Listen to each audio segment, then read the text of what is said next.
Welcome to the Academic Woman Amplified podcast. I'm your host, Kathy Mazak, tenured full professor, mom of three, and firm believer that the culture of academia needs to change radically. Women are revolutionizing academia within institutions that were not built for us. If you're ready to reject the culture of overwork, kick guilt and overwhelm to the curb, and amplify your voice to make a real impact on your field without breaking down or burning out, you're in the right place. And it all starts with writing. Let's go. Hey there. Today we're digging into the top 5 questions about academic publishing that we get asked in our 14,000 member Facebook group all the time. I hope that you'll love this episode. Okay, so as you may know, if you're a listener of this podcast, we host and run and moderate a huge Facebook group called I Should Be Writing. And inside of the I Should Be Writing group, we help women and non-binary folks to get their writing and publishing done by answering their questions, trying to be inspiring, and creating community, a community of support that we think is a unique space inside of the world of academia. So inside of that group, there's so many people in the group that we get questions, like certain questions that people ask over and over again. So I wanted to group the questions that are specifically about academic publishing together and give you the top 5.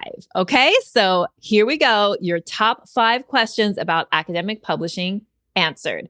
Question number 1. How do I respond to reviewer comments if I don't agree with them? Oh, this is such a good one, especially for early career scholars. It's difficult to get reviewer comments that you completely disagree with, are kind of like exposing epistemological differences between you and a reviewer, or just things that you are unwilling to do or that you feel like would deter from the message that you're trying to put out there with your article. So first, I want to just give you a little caveat and say there are absolutely times when the reviewers are right. So I want you to really think, especially if you're early career, I want you to really, have a good think about the reviewer comments, even comments that come across or that have been expressed to you in a harsh way. And I think I would also add that that harshness is unnecessary most of the time. So a lot of times we can kind of bristle at the traditional feelings we have about quote unquote reviewer number 2, right? That bristly kind of feeling we might get like, oh, like this person is just like ranty and out to get me. So we definitely want to consider that sometimes, yes, the person's just ranty, but we want to look underneath the comments and see if there's any kernel of helpfulness that will make your article better. Because I do want to just start out by saying that the peer review process is super important. It teaches you how to become a better article writer, and it helps you master the genre of article writing, even though a lot of times it can also be painful.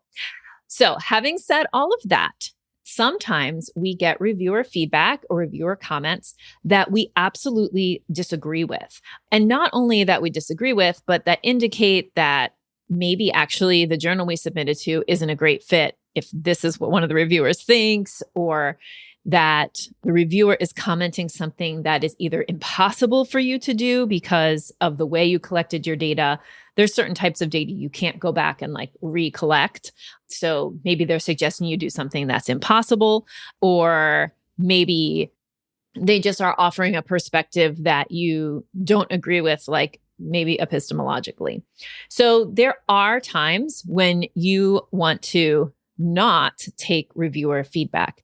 And what I want you all to think about and own is the fact that you are the author of your articles.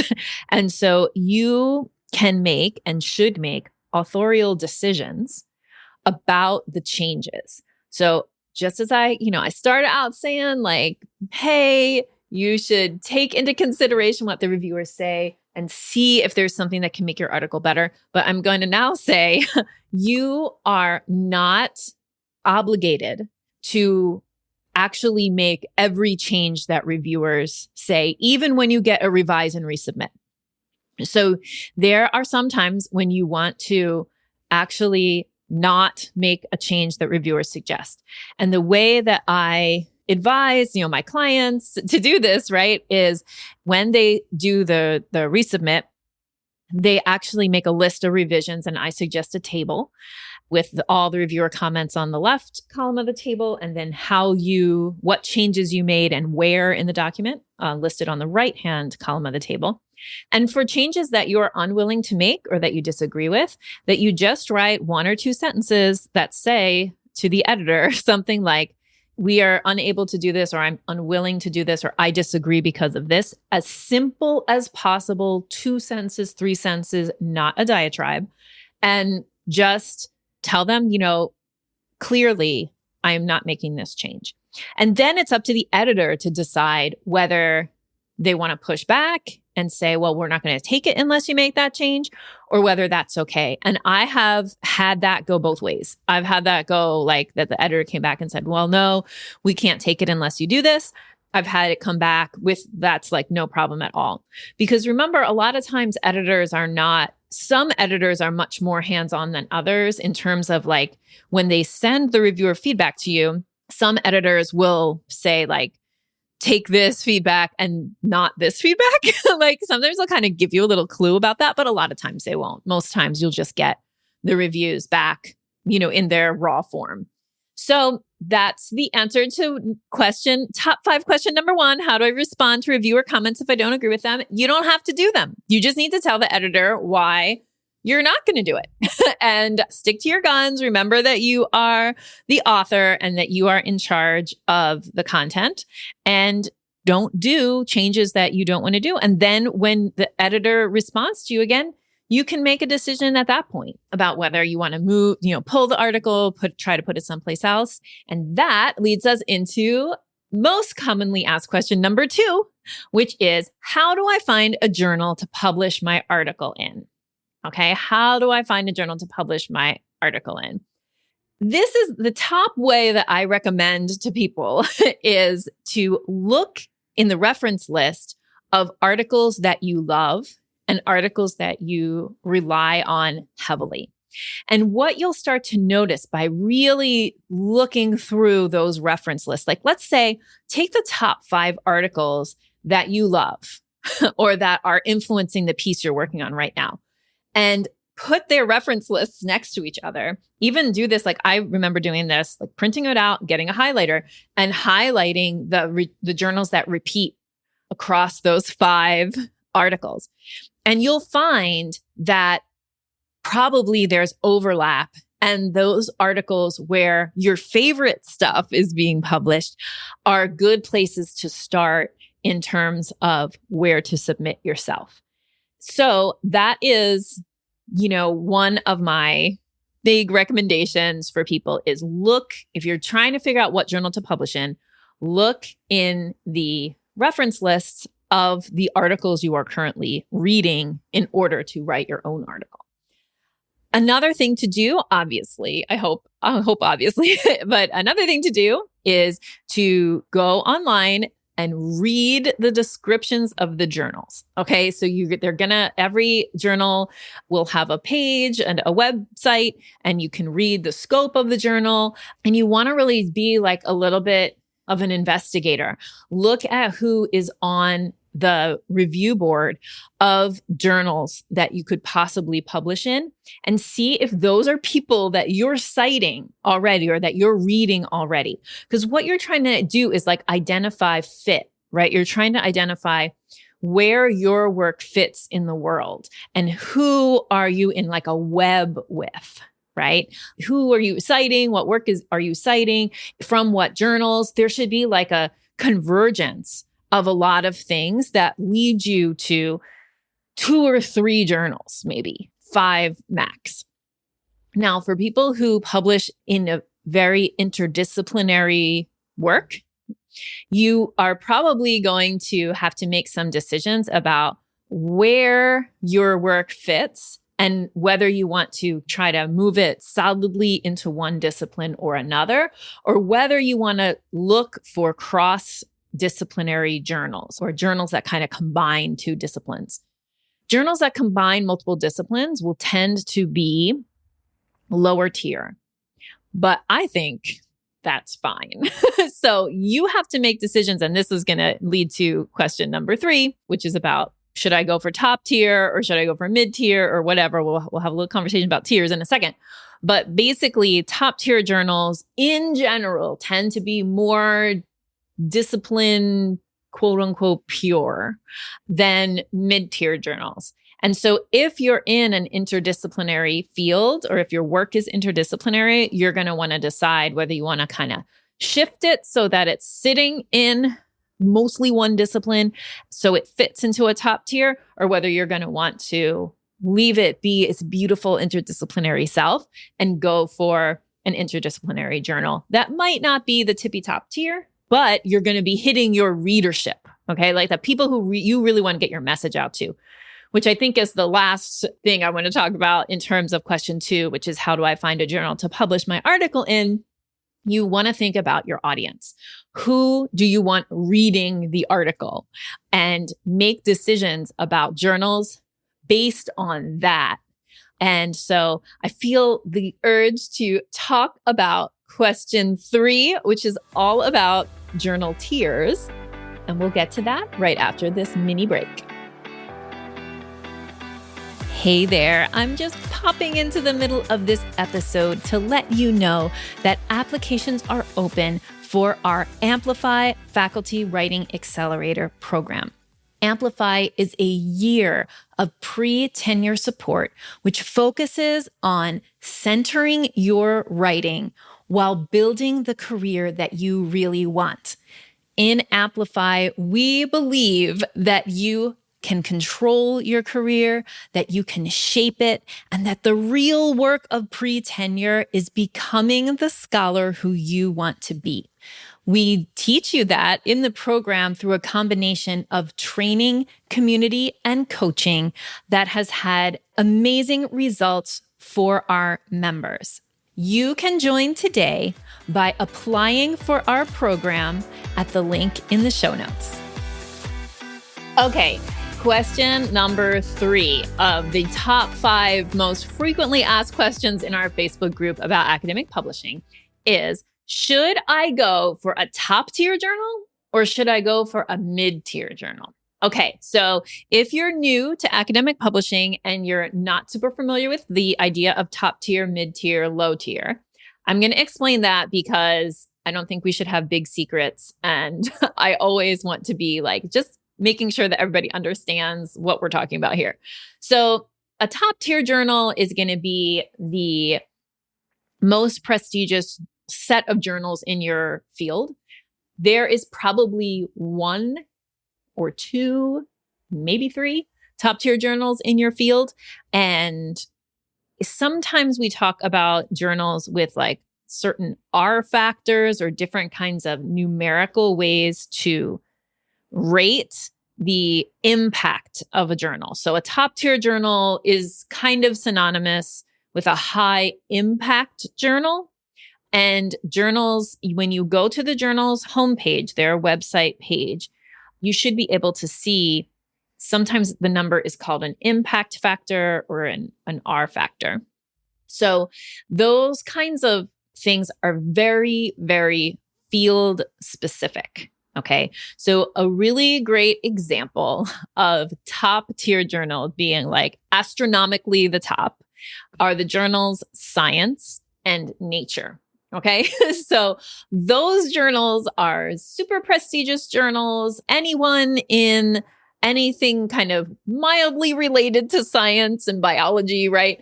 Maybe thinking like, oh my gosh, a publication in Nature or a publication, in one of those like super high famous journals is going to just like catapult my career, right? And actually that's like kind of true. So with those types of journals.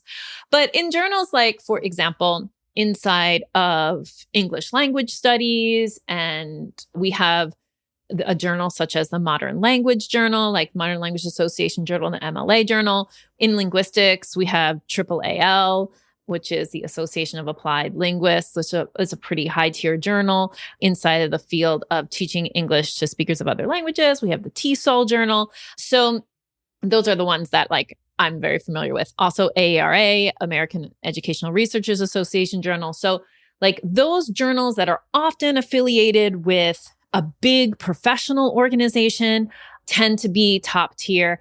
And the higher the tier, the less niche-y the journal is going to be, right? So science and nature are publishing major pieces that change the way we understand science and nature, very new, very cutting edge, super world changing, or understanding how we understand science, right? How big ideas go into those journals, very impactful new findings, right? So they are not niche-y. These have to be ideas that impact science in general almost. I mean, I'm maybe overemphasizing that, but what I'm trying to express is that your top tier journals are difficult to get into because not everyone is doing work that's going to be interesting for science writ large, for example, or inside of the TESOL field, the teaching English to speakers of other languages field, to have work that impacts all language teaching or all English language teaching is a certain kind of level of generality, right? It has to kind of impact the field in general. And sometimes that's not what this particular article that we're working on is doing. So you have to think when you're trying to choose between top tier and mid tier and these things, you have to think, what piece in my larger research trajectory, what piece is this article serving? Is it kind of pre-work to other work that's coming down the road that might go into a top tier? Is it work that is really super relevant to people in a little niche area of my field, like a subfield? In which case it might be better to go mid-tier. So what I want you to think about always when you're thinking about these questions of should I go for a top tier, a mid-tier journal or whatever? What is the article doing for you and your career? That's one question. Second question, how does it fit into your larger scheme of your research trajectory? And the third question is, who is the audience? Who is going to want to read this article? Because you're going to get more eyes on an article that is very niche-y if you publish it in the journals that your niche loves and reads all the time. So again, going back to question number 2, I have certain journals that I love to read. So one of them is a journal of bilingualism and bilingual education. And that journal is where my work fits. It's where the people I'm reading publish.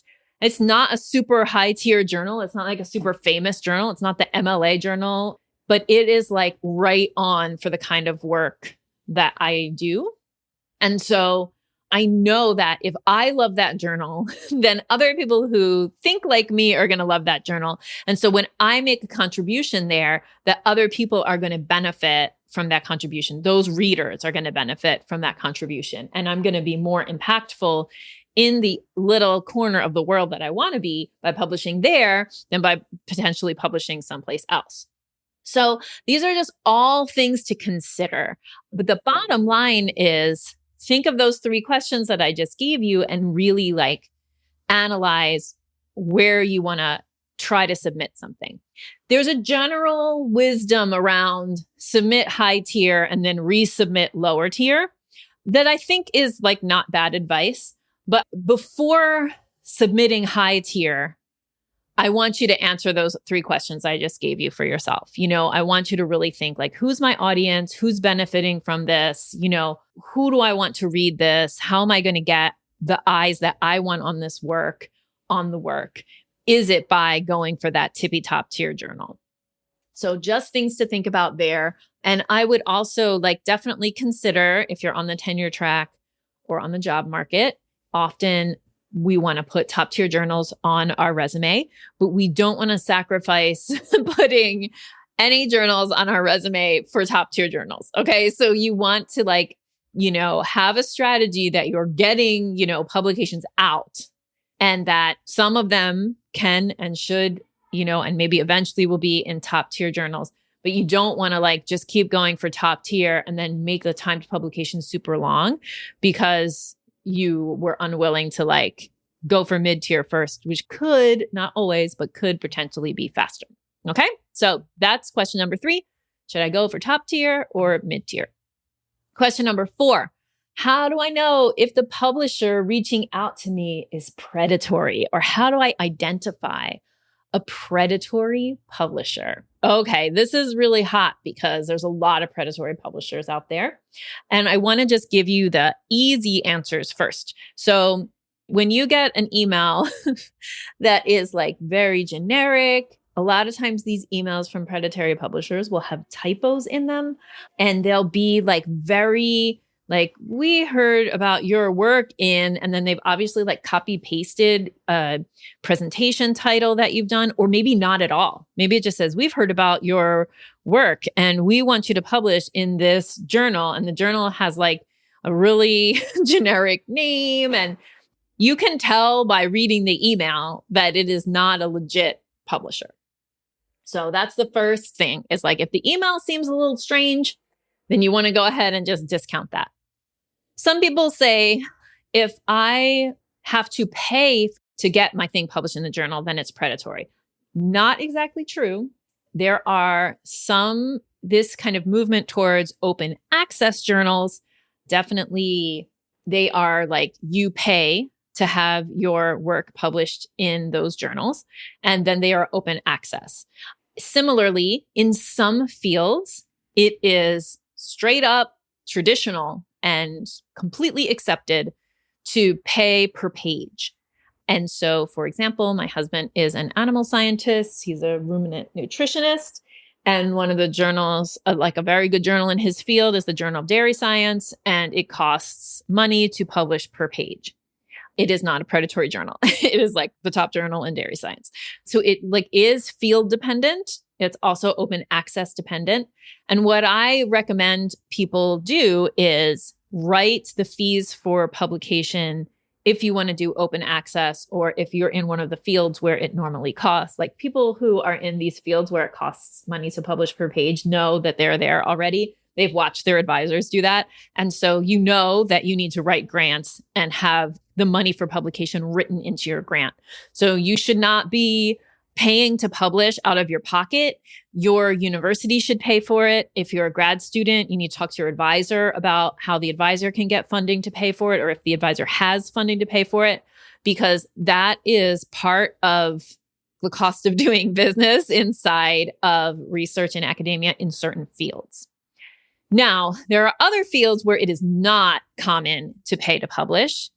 In my field, it's not in linguistics, nor in education, nor in bilingualism studies, or any of my wheelhouse areas. It's not common. And in fact, in those areas, unless it's an open access journal that's kind of gaining some prestige, I normally tell people, if they're saying that you need to pay money to publish, then it would be predatory. But this is field dependent. So you need to really look at that. I'll also say that everything I just said is true for articles. Now, how do you know if a book publisher is predatory? And this came up just with a recent post in the Facebook group that, and this has happened to me as well, that an editor from Routledge reached out to me and to somebody else in the Facebook group. This is very common.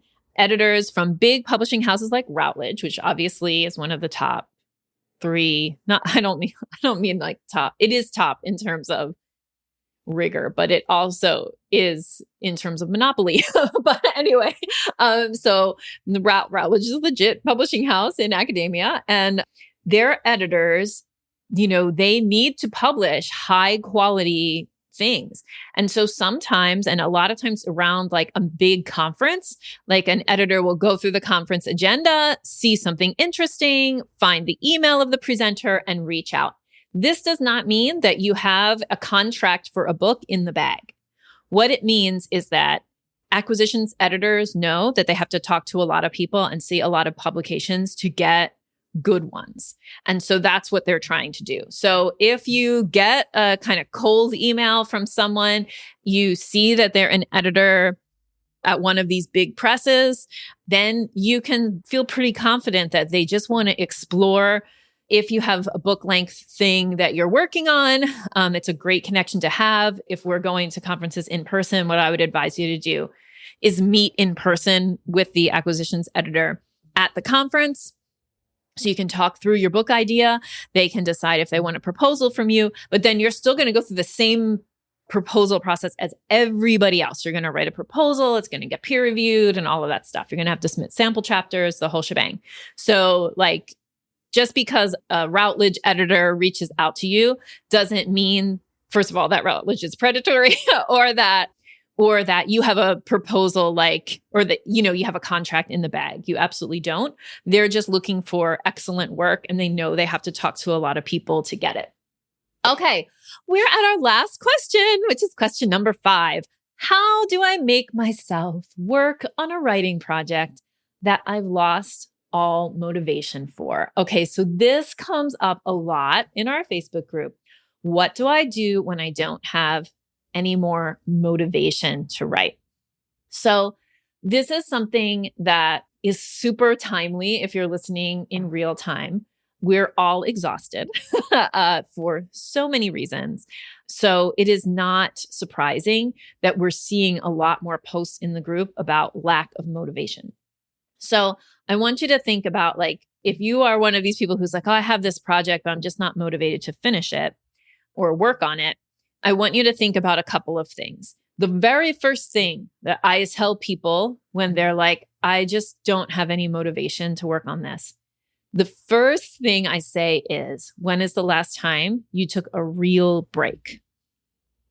Because a lot of times we are so into producing and putting stuff out there in the world and creating our syllabus and caring for our students and all of this kind of giving, creation, that we never take time to restore. And if you're going to create, you have to restore. So a lot of you are working 7 days a week. A lot of you are working 10-hour days. A lot of you are maybe trying to work 10-hour days, but you're getting interrupted by your children every 5 minutes. And so a 10-hour day of work becomes actually 3 hours of work. So you're probably exhausted. So if you're saying, I'm just not motivated to do this, the first thing I want you to look at is, have you taken a real and true break? And I encourage you to start there. So if you're lack of motivation, take a break. And what I mean by a break is 2 to 7 days of not working on anything, which is hard to do now that you're in the semester. But, at least could you take a weekend or even a 3-day weekend potentially, where you really are I am disconnected from the academic work. I put an email responder on for my students. You're not going to do this all the time, but you need to be able to take a completely disconnected break. So that's the first thing. The second thing, when people say they've lost motivation on a project, a lot of people get excited about the middle of the project, but it's really hard to do the last 10 to 20% of the project. And that is super, super common. You've done all the hard work. What's left is kind of the detailed stuff, like the last read through, formatting, that kind of thing. I think if you're in a position to pay a copy editor to do those last bits and get it ready for submission all the way, then I would do that, especially on a project that's been sitting for a while, almost done. If you could pay an editor to copyright and format and even potentially upload into the system, you will then get it out. And I know that there's kind of a resistance about paying for editing that is multi-layered. One, sometimes we feel like paying for editing is cheating. It's not. Everybody who publishes things works with editors. So it's like, it's not, I think inside of academia, we think we need to do all of the parts of the writing process, but that last fine-tuned, like detailed copy editing stuff and formatting stuff, you absolutely do not need to do that. You can just pay somebody to do that. It's not cheating. It's making your work better and clearer and getting it out, which is the most important part. So there's that. Also, people will say, well, I don't have $200 to spend on copy editing to help my project get all the way out the door. And I understand that. And absolutely, like you absolutely could be in the place that you don't have $200 for that. However, there is some amount of investment that you have to make in your career that has payoff. And right now, I'm just going to talk about monetary payoff. So you will never make a dime off of the academic articles that you publish directly. However, you absolutely make money on the consequences of those academic articles, which are that you get grants, that you get a promotion, that you can apply for a new higher paying job, that you have a publication record so that when you go to ask your dean for something, you can say like, look, I'm one of the most productive, members of my department and I'm looking for some support. So fund me a graduate student. So there's lots of different ways that getting those publications all the way out and into journals is going to have monetary payoff for you. So investing a little bit in that is a logical thing to do. Sometimes it's hard to see that logic because we are, as I said in a previous episode, like super conditioned for scarcity inside of academia. But if you're in a position to do it, it's a very leveraged way to use a couple $100s, right? Because it's going to have big payoff for your career. It's investing in yourself. Remember that those publications are things that cannot be taken from you. So I understand not wanting to invest $200 in copies for your students. Yeah, the department should absolutely be paying for that because what you do in your teaching usually doesn't leave your university.